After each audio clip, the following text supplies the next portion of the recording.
Hello guys, what's up? So I'm back again for another tutorial video.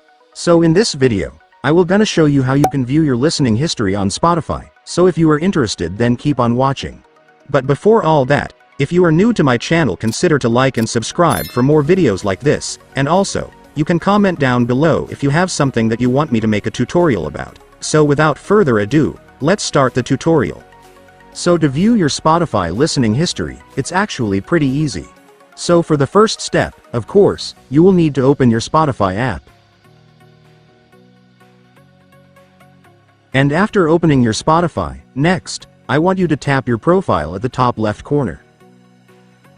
And after tapping your profile, you will then be able to see the listening history option right here, so just go and tap it.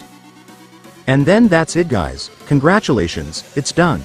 You will now be able to view your listening history on Spotify. And so that's just how you do it guys. Now that you've watched this video you can now do it yourself. So that concludes our tutorial video for today. I hope it helped you. Thanks for watching, goodbye.